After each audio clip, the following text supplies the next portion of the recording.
In this video, I'd like to look at the definition of derivative. Recall that the derivative of a function f at x is defined by f prime of x equals the limit as h approaches 0 of f of x plus h minus f of x all over h. We've talked about a little bit of this before as far as terminology and formulas are concerned.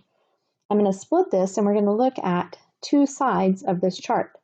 The first side has to do with average rate of change. So we see average rate of change here.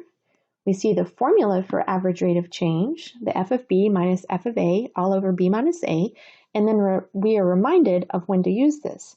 We're doing this when we're wanting to know the slope of a secant line. Secant line, remember, is the slope, or it's a line that cuts through 2 points on your line. And so the average rate of change would be the slope between 2 points. Sometimes also we've seen problems where average rate of change is the same thing as an average velocity. So that's one piece of our chart here, and that has to do with basically a secant line, and it's going to be where a line cuts through 2 distinct points as opposed to one. The second piece of this chart is the piece over here, where we're now talking about an instantaneous rate of change. So instantaneous rate of change, or sometimes just rate of change, you have to be a little bit careful there. If they want average rate of change, they're gonna have to have the word average in there. But sometimes for instantaneous, they just use the term rate of change. And that's something that you're gonna wanna be especially important or watch for when you're dealing with word problems. All right, also we use the word derivative. Derivative, remember, that means slope at a single point. New to this section, we'll be looking at slope of a tangent line. Tangent, y'all remember, means basically that you're going through a line at just a single point. We will also see instantaneous velocity as opposed to average velocity. And then we've also talked about the word marginal, meaning an instantaneous rate of change, and that could refer to either cost, revenue, profit, and so forth. All right, this particular problem asks us to estimate the slope of the tangent line to the curve at the point x, y. On this one, we would be thinking about our function being the curved line, and then obviously here we would have the I'm going to say straight line being our tangent line. So this line through here would be the line that we would call tangent, and it's tangent specifically at this point x, y. So think of it this way. If we wanted to know the slope of the blue line specifically at the point x, y that's on that blue line, it would be equivalent to the slope of the tangent line. We know how to find slopes of straight lines, and we can do that either by using a slope formula, doing an f of b minus f of a all over b minus a type of thing, or we can use rise and run. So let's do rise and run here. So recall that slope is equal to rise over run. Rise means up and down behavior. So let's see if we can find a couple of points that are on this line that we can actually label. So coming back to our line, let's say right here, that looks like a point we could actually label.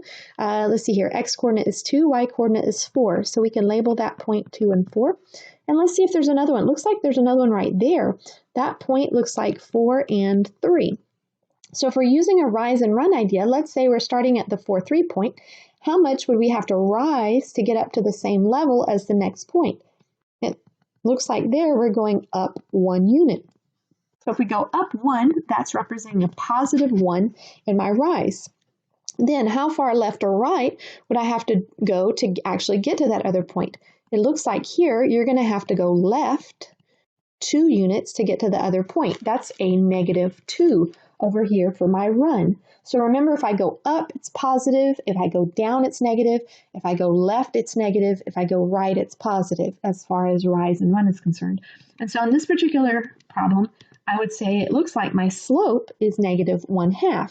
So the slope at this point, x, y, that's on that, I'm going to say blue function, the slope of that line at that point is negative 1/2, since that's the slope of the tangent line. Remember, for a straight line, you can find the slope between any 2 points, and that slope between those 2 points represents the slope at any point on the line. So since the slope of the tangent line at xy is negative 1/2, then the slope of the curved line here would also be negative 1/2. All right, from here, this particular section goes back and I'm going to say does some problems similar that you would have seen in the last section. But I'm going to say we're doing them using different functions so that we're making sure that we're comfortable with whatever function that they throw at us. So this particular problem says use the definition of derivative to find f prime of 1 for f of x equals 3 plus 7 all over x. So in this particular problem, what I'm going to do is I'm going to use the approach that if I know what the value of a is, I'm going to go ahead and substitute it in. A good idea is to look at your problem ahead of time and see if they only want the derivative at one particular value or if they want it for multiple values. If they want it for multiple values, what I would encourage you to do is find the derivative at x and then wait until the end to substitute in your values for your x. So your a value, if you know that, is an x value. So on this one, you would know, hey, my a value or my x value is equal to 1. Because they're only asking me to find f prime specifically at 1, it's safe on this problem to go ahead and plug that 1 in at the beginning. So what I'm going to do is I'm going to say f prime of 1. The general definition is the limit as h goes to 0 of f of a plus h minus f of a all over h. On this one, we notice that our a value is equal to 1. So I'm going to go ahead and sub that in. So we have the limit as h goes to 0 of f of 1 plus h minus f of 1 and then all over h. All right, now using our function, on this particular one, the reason I chose this function is the function is actually rational in that there is an x in the denominator. And so there's some special things algebraically that we want to do when this happens. So if we're evaluating f at 1 plus h, that means everywhere there was an x in the problem, we're wanting to substitute a 1 plus h. So we're going to start it with the 3. So the 3 was constant, and then plus, it was 7 over x, so it's going to become 7 over 1 plus h. All right, then we're going to do minus, and remember here we sometimes have to be careful to put brackets around that second piece. So we're going to do minus, and then 3 plus 7 over, and we want f of 1, so we want to substitute a 1 anywhere there was an x. And then all of this is over h. All right, from here, go ahead and keep your limit. All right, here we have a 3 plus, and for right now, I'm just going to leave the 7 over 1 plus h. Over here on the second part, I'm going to go ahead and simplify that. We have a 7 over 1, which is a 7, and then 3 plus 7 is 10, so we have minus 10, and then all over h. Now, this is the step where if you have a rational function, you'll want to do something algebraically to make your life easier. Notice here that we could write 3 as a fraction if we put it over 1, and 10 as a fraction if we put it over 1, and h as a fraction if we put it over 1. So if we look at the denominators of what we have in our fractions, we have 1s a couple of places, and then we also have this 1 plus h in the denominator here. That's the thing that we want to specifically notice. From algebra, there's a trick that if you have what is called a complex fraction, which basically means fractions within fractions, which is what we have here, if we multiply every term in the problem by what would be considered the LCD, that will help clear the fractions. So on this one, in the denominators, we have 1s. The 1s aren't going to contribute to the LCD. And then we have the 1 plus h. The 1 plus h is going to be the LCD. So if we take this problem and we multiply everything in the numerator and everything in the denominator by 1 plus h, and we distribute it specifically into the top terms, then that's going to actually clear the fraction within a fraction that I have there on the top. So we're going to have the limit as h goes to 0. If I distribute the 1 plus h to the 3, I will have just 3 and then times 1 plus h. I'll do the distribution step on the second part of this. And then if I distribute the 1 plus h to the 7 over 1 plus h, notice that this 1 plus h is on the top, this 1 plus h is on the bottom, so those are actually going to cancel and leave me with just 7. And then if I distribute it to the last term, I'd have negative 10 times 1 plus h, and I'll distribute that here on the next step. Now, in the denominator of this problem, whatever you do, don't actually multiply. Leave them alone as far as the product is concerned. Now, the h over 1 I had written originally so that you could see that the h could be made into a fraction, and if it were, the denominator is 1. The over 1 at this point is not, I'm going to say, relevant, and I actually want to get rid of it. So I'm going to leave it as just h now, but then also 1 plus h. And what I'm saying there is don't actually multiply those. Remember, eventually, you're trying to take the limit as h approaches 0, and right now you can't plug it in because it makes 0 in the denominator. So eventually we want this h in the denominator to cancel out. All right, what I'm going to do, I'm running out of room here a little bit. I'm going to take this and swing it over here. So we've got limit as h goes to 0. I'm going to go ahead and distribute this 3 through and this negative 10 through. So we're going to have 3 plus 3h and then plus 7. And then negative 10 times 1 is just negative 10, and then negative 10h, and then all over h times 1 plus h. All right, at this point, in the top, if all your constants don't cancel, there's a problem. So notice here we have a 3 and a 7. 3 and 7 is 10, and then we have a minus 10. So the 3 and the 7 and the negative 10 all cancel. That leaves me with a 3h minus a 10h. So keeping the limit, 3h minus 10h is negative 7h. And then this is all over h, and then 1 plus h. Now, if we factor the top, we notice that the top has got h's in common. Well, we also notice that the top is only a single term, so there's actually no need to factor it. It's already factored, per se. So we can, at this point, cancel this h with that h. And so we've got a limit as h goes to 0 of negative 7 over 1 plus h. Now, up to this point, we weren't able to substitute the h in because if we did, it gave us a 0 in the denominator. Notice now that that single h term in the denominator canceled, we can substitute the 0 in for the h. So now we're going to evaluate the limit. Remember, the limit goes away at this point when you actually plug in. So we have negative 7 over 1 plus 0. That's just going to be negative 7 over 1, and so you get a negative 7 here. So the rate of change for this particular problem, or the derivative, specifically at 1, was negative 7. So you have a negative correlation. It means that something's decreasing, and it's decreasing at a rate of negative 7. All right, the next question down, it says find the slope of the tangent line at x equals 2 for f of x equals 3x squared minus 4x.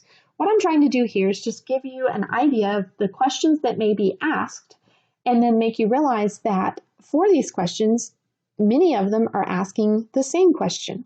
So for the first one, it said, hey, it wants me to find the derivative specifically of f prime at 1. So it was a find a derivative question. On this one, it says find the slope of a tangent line. Well, when you see slope of a tangent line, guess what that means? That means find the derivative. So it's really the same type of question. Now, do be careful because eventually I'm going to ask a different question. Notice here, it's just asking for the slope of the tangent line. Later on, we're going to see a problem that says find the equation of a tangent line. And what you have to do is something extra at the end. But on this one, if they're just asking for slope, they're asking for derivative. And they want the derivative specifically at x equals 2 for this function. So the same thing as last time, if they only want it at a particular x value, you can say I want the derivative only at that x value and use it as we're plugging in. So that's my value of a. So if I do limit as h goes to 0 of f of a plus h minus f of a all over h, then we would have limit as h goes to 0 f of our a values 2, so 2 plus h minus f of 2, and then all over h. And then now we're going to use the function and plug the values in for x in the function. So we have the limit as h goes to 0. Our f function is 3x squared minus 4x. So this first part where the x is, we're going to substitute in 2 plus h. So it'll be 3 times 2 plus h all squared minus 4 times 2 plus h. And then minus, we're going to put a bracket around the second piece, f of 2. So we're substituting in 2 for the x. So 3 times 2 squared minus 4 times 2. And then all over h. Now I'm going to tell you something. If you ever have an error in this particular kind of problem, the very first thing you want to check is make sure that if this is a negative, which it always will be, it's in the formula, that you've put brackets around the second piece. Oftentimes what happens is this negative gets applied to the first piece, but not to the second piece. And so on there, if you get a wrong answer, that's the first place I'd go back and check and make sure, hey, did I remember to put brackets around this second piece? All right, now we go to the algebra. And we've done this algebra on a problem before. Okay, on this particular example, we have a 3 and then multiplied by 2 plus h all squared. Well, the 2 plus h all squared means you're going to write the 2 plus h twice and then FOIL it out. So we'll have 3 times 2 plus h times 2 plus h. And I'll do the FOILing in the next step. And then minus here, we're distributing this negative 4 into both the 2 and the h. So negative 4 times 2 would be negative 8, and then negative 4 times h would be negative 4h. Okay, and then on the second piece we have negative, and then let's find the number out for the inside. So we have 2 squared is 4. 3 times 4 would be 12, and then 12 minus, this would be 8, that being 4. And then all that is over h. All right, and we have the limit as h goes to 0. The 3, I always wait to distribute the 3 until after I've FOILed the second piece. So FOILing that, I'm going to do 2 times 2 is 4. If I do the outer and the inner, I'm going to get double 2h. So I'm going to end up with actually 4h. And then h times h is h squared. And then minus 8. And over here, minus 4h minus 4. And all this is over h. Okay, go ahead and distribute this 3. So we've got the limit as h goes to 0 of 12 plus 12h plus 3h squared. And then I'm going to go ahead and over here combine. We have a negative 8 and a minus 4, so that'll be negative 12.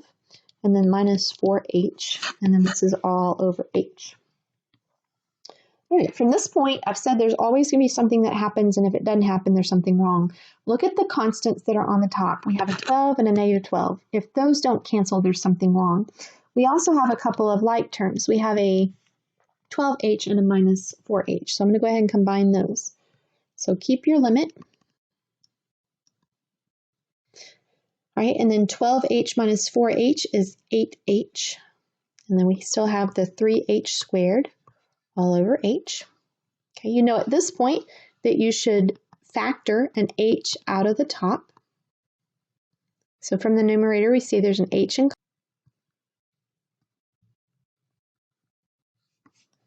All right, so that gives us the 8 plus 3h on the inside and then still h on the bottom.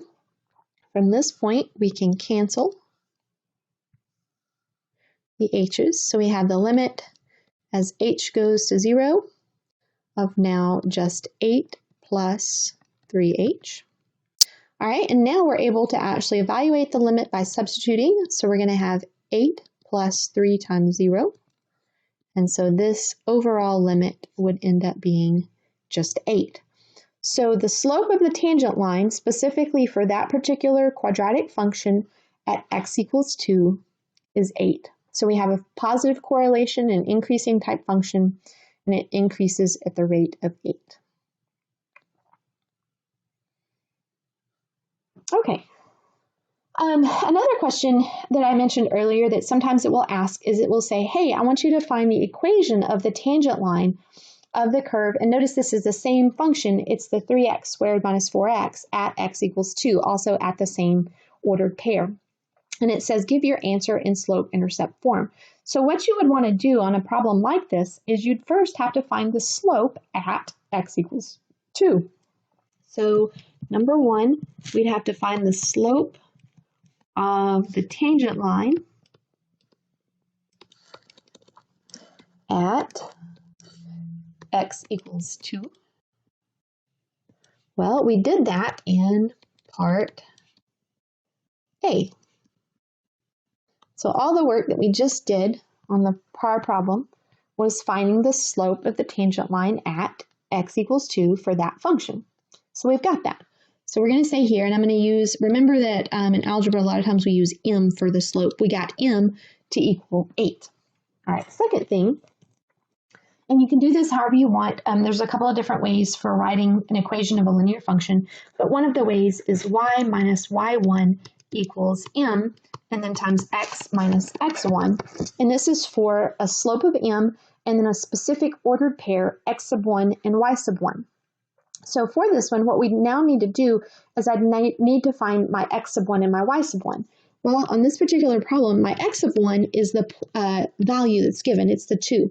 To find my y sub 1 would be the function evaluated at x sub 1. So I need to go take 2 and plug it into the function. So that would be 3 times 2 squared minus 4 times 2. And so 2 squared would be 4. 3 times 4 is 12. And then 12 minus the 8 is 4. So that gives me an ordered pair 2, 4. That's my x1 and my y1. And then what I do is I plug into my equation to find the equation of the line. So the y is going to stay y. The y1 is my 4. The m that I found in the first part is 8. And then x is going to stay x. My x1 is the x they gave me, which was 2. And then from this point, they said, hey, I want the answer in slope-intercept form. Slope-intercept form is my good friend y equals mx plus b. So now what I need to do is I need to simplify this equation and solve it for y, and I'll have it in slope-intercept form. So I'm going to first distribute this 8. So I have y minus 4 equals 8x, and then minus 16. Add over my 4. And so I have y equals 8x and then minus 12, and that will be the equation of my tangent line. Notice there that my slope is 8, which is what I found out from the first part, and then my y-intercept for this equation of my tangent line is the negative 12. That I didn't specifically know from the first part. All right, so what we're going to do is I'm going to actually start a problem kind of from the beginning and say, all right, I want you to find the equation of the tangent line through this particular function when x is equal to 9. So be careful here as far as what they're asking you for. Are they asking for the slope of the tangent line, which would mean you just find the derivative, or are they asking for the equation of the tangent line, which means I need to find the derivative at whatever number that they indicated, and then go on to use my y minus y1 equals m times x minus x1 to find an equation in slope-intercept form. Okay, so on this one, since they're wanting the equation of the tangent line, I'm having to do the whole 9 yards, so to speak. So number one, I'm going to go through and find the slope first. So find the slope of the tangent line. In other words, find the derivative when x is 9. All right, so we're going to do limit as h goes to 0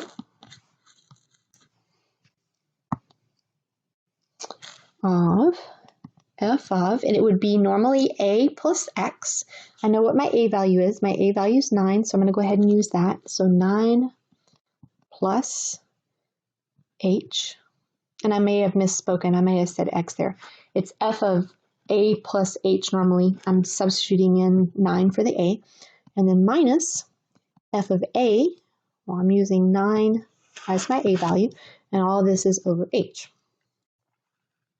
All right, so now I'm going to substitute into the function.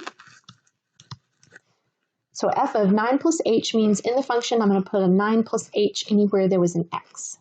So it's going to be 4 roots of 9 plus h.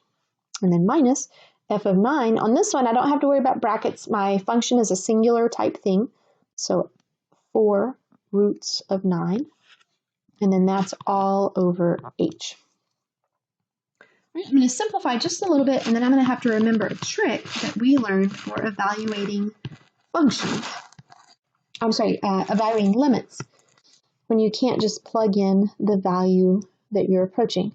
So 4, and then root of 9 plus h minus, root of 9 is 3, so that'll be 4 times 3, that'll really just be 12, and then all over h.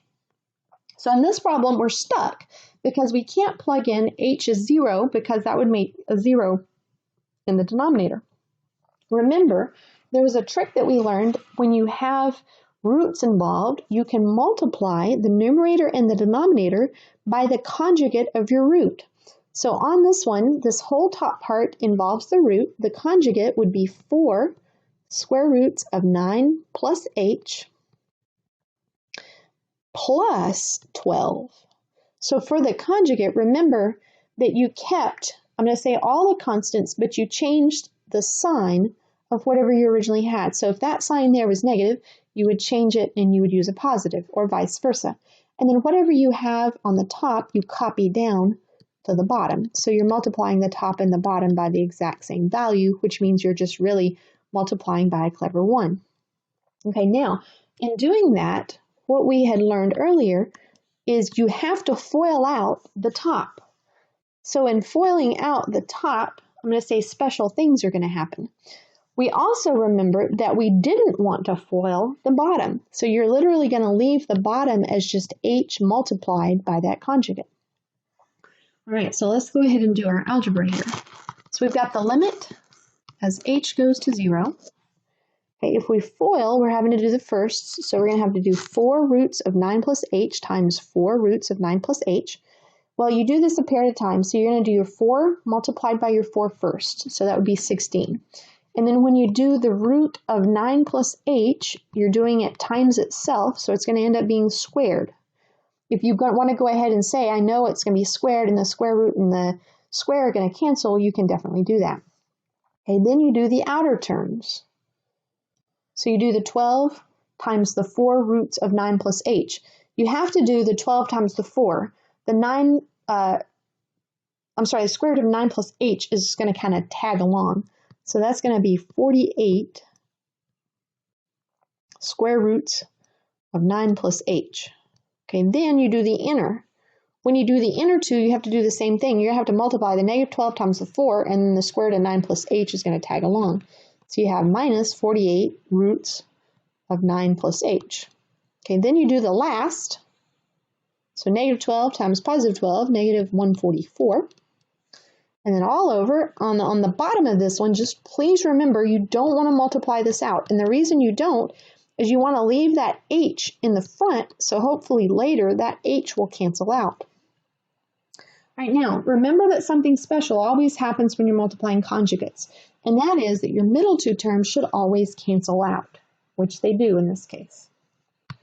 All right, so we have the limit as h goes to 0, 16 times 9 plus h squared. So that's going to be 16, and then the root and the square are going to cancel, which is just going to leave you the 9 plus the h. Okay, the middle two terms canceled, and then I have the minus 144. Okay, keep the bottom part.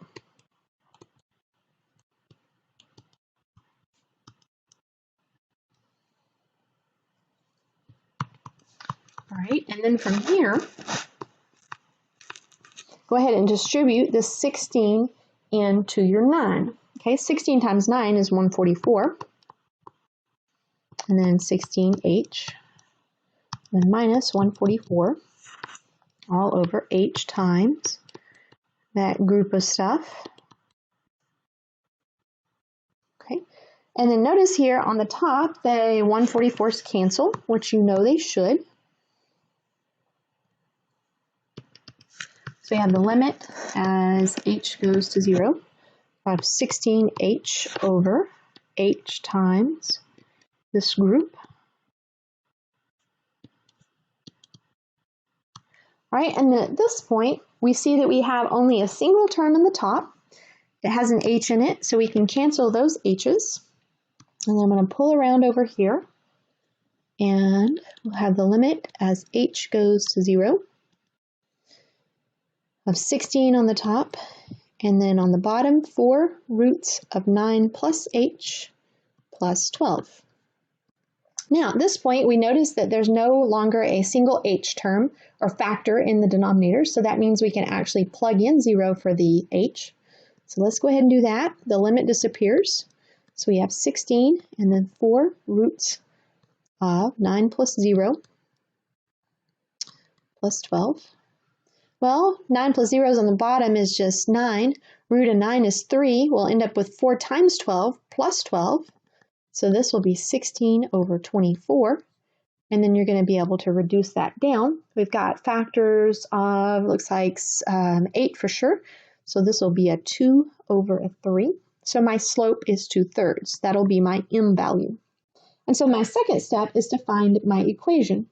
And so on there, remember I'm using y minus y1 equals m times x minus x1. Now I needed to know what my x1 and my y1 are. So I'm going to go back up to the top and let's go ahead and kind of do the scratch work for that. So for this particular problem, we see that first of all, my x1 is my 9. Okay, now I need to know what my y1 is. My y1 is f of x1. So I go to my function and I evaluate it at x1.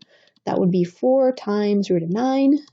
Root of 9 is 3, so 4 times 3 is 12. So my actual ordered pair is the ordered pair 9 and 12. So this I will use for my x1. This I will use for my y1. So I'm going to pull that back down to the bottom. We had 9 and 12, x1 and y1. We had a slope that we found a while ago of 2/3. So let's go ahead and do that. So we have y minus 12 and then 2/3 times x minus 9. Okay, now at this point I'm going to do something special because I don't like to deal with fractions when I have these type of problems as far as my slope is concerned. What I can do is always look at the denominator of that fraction and then I can multiply essentially the left-hand side and the right-hand side by that denominator, and that will clear my fractions out. So I'm going to place a 3 here in the front of this, and I'm going to place a 3 here in the front of that, and those 3's are going to get multiplied. Now, on the left-hand side, the distribution is straightforward. It'd just be a 3y and then minus a 36. On the right-hand side, notice that because these two pieces are multiplied together, that really when I distribute the 3, I only want to distribute it to the front piece because eventually that front piece will then get distributed to the x minus 9. So just be careful there. Recognize that the right piece is actually at this point only one term, and so you only want to distribute it to the front. That being the case, the 3's over 1, the 3's are going to cancel, and then I'm going to only be left with 2 and then x minus 9. All right, from here, I'm going to distribute that 2 through. So I'll have 3y minus 36 equals 2x minus 18. All right, and then from here, I want to solve for y, so I'm going to add over the 36. So I have 3y equals 2x, and then this is going to be plus 18. Divide by 3. And that's going to yield y equals 2/3 x, and then 18 divided by 3 is 6. So that's the equation for my tangent line for that particular problem, specifically at x equals 9. Okay, so there I wanted to see, let you make sure that you saw an example where you're having to do the whole 9 yards. It's not split up as a first piece or a second piece. And then also on this one, I specifically chose your root function because of the special algebra that you're having to remember to do there as far as multiplying by conjugate so that you were able to evaluate your limit. So this particular problem involved quite a bit, but it was important as far as drawing together concepts that we have talked about in other places. All right, the last thing we're going to do in this particular section is talk about reasons derivatives wouldn't exist. So there are several situations in which you actually don't have a limit and you would say they're non-existent. The first is a sharp corner. Now notice that this particular function, it's a v-shaped function, there's only a sharp corner at one particular place. So that place that it happens looks like at x is 0. So we would say a derivative does not exist in this particular example at x equals 0. It exists everywhere else because everywhere else there's no sharp point. All right, also at a hole or break. And on this particular example, I've given you kind of both. It doesn't necessarily have to be both a hole and a break. So for example, if we have some type of a function and that function has a hole in it, then wherever the hole is at that x value, you wouldn't have a derivative. On this one, we have both a hole down here and we also have the break. So on this particular example, we would say the derivative does not exist, specifically at the x value that hole or break happens at. So this would be at x equals -1. For this example, let's say that we actually labeled what x value that was. Let's just make something up. Let's say this was x is 3. So we would say the derivative does not exist at x is equal to 3. All right, and then the other thing is a vertical tangent line. That means that if you are trying to find the slope of the tangent line, remember that the slope of a vertical line is undefined. So slope of a vertical line undefined. So if we're doing tangent lines here, we're saying what's the slope at that particular point? Well, it's an angle of some kind. But we do a slope here, it becomes more angular. And the slope here becomes more angular. And eventually, it looks like here, the slope is going to be, I'm going to say undefined, because our slant has become so great. And so on a problem like this, you kind of have to think about, what would the slope of the tangent lines be? And you see it becomes steeper and steeper, and it looks like at this one, finally at x is 0, it becomes straight up and down. So on this one, we would say derivative does not exist specifically at x equals 0. This is the one you have to really be careful about. Sometimes it's not completely obvious. Normally a sharp point or a sharp corner is easy to see, a hole or a break is easy to see, but sometimes your eye doesn't catch a vertical tangent line. All right, so let's look at this particular graph and see where we have derivatives not existing. So it says, here's the graph of f of x.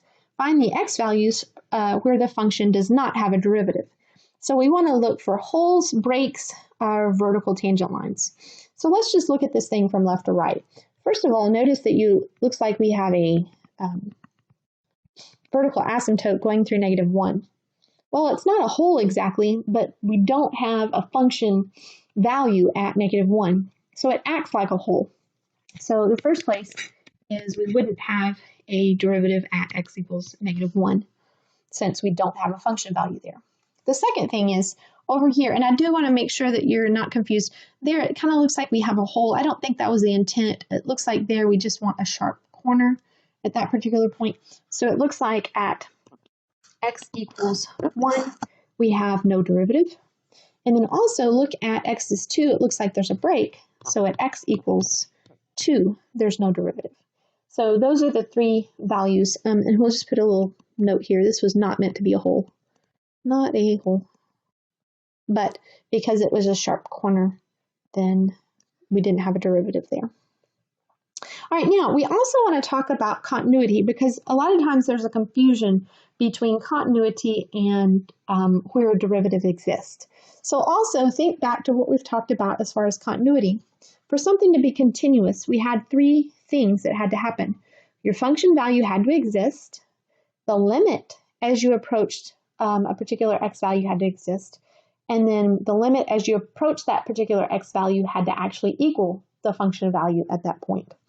So on here, we notice that we wouldn't have continuity at x equals -1 because at x equals -1, if you're taking a limit there, as you approach from the left or right, your limit doesn't exist because you have infinite behavior. The other reason is your function value doesn't exist. And certainly if your function value doesn't exist, your limit can't equal your function value. So essentially at -1, you fail all three parts of the definition of continuity. Okay, the second place, so we've said that at x equals 1, there's not a derivative. But I also indicate, I say, hey, be careful, I didn't mean that there's a hole there. I think that the graph isn't super good as far as that's concerned. Well, if there's not a hole, notice that it's actually continuous at 1. So at 1, notice that the function value exists. Notice that if you take a limit, you're approaching the same y value from the left and the right, and notice it's the function value. So on this particular one, just because there's not a derivative at x equals 1 doesn't necessarily mean the function's not continuous there. The function is continuous at 1, so we're going to make that note. Function is continuous at x is 1. Okay, now it's not continuous though at x is 2. There's a break, and with the break, we know that we have a problem as far as our limits are concerned. So a limit from the left and a limit from the right aren't going to be the same here because we're approaching different y values. So we're not continuous at x equals 2. So if I ask the question, does not having a derivative and not being continuous mean the same thing, why or why not? You're going to say no. Okay. So say that a function can be continuous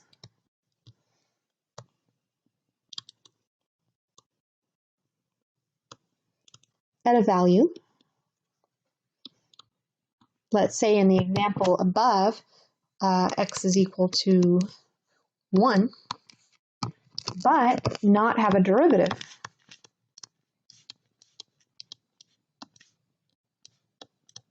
At that value.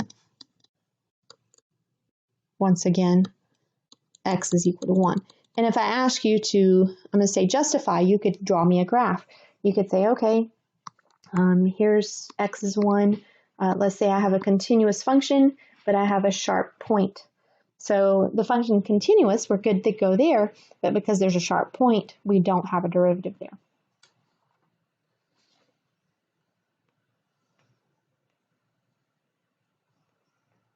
Okay, this particular concept is important in that I'm going to say something we've been talking about for each of the questions involving a derivative, and I've been talking about if the derivative is positive or if it's negative.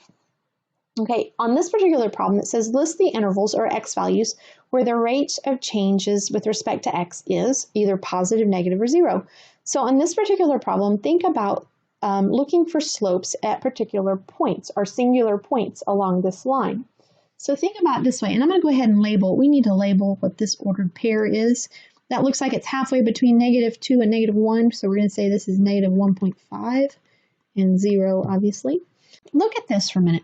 If you're looking at this function and you're thinking about it from left to right, would you agree that we're increasing anywhere along this line, meaning that all the way up until right here, that function's going uphill? So if we're going uphill, that means we're increasing. Well, where else is the function going uphill? Well, certainly not over here because now we're going downhill.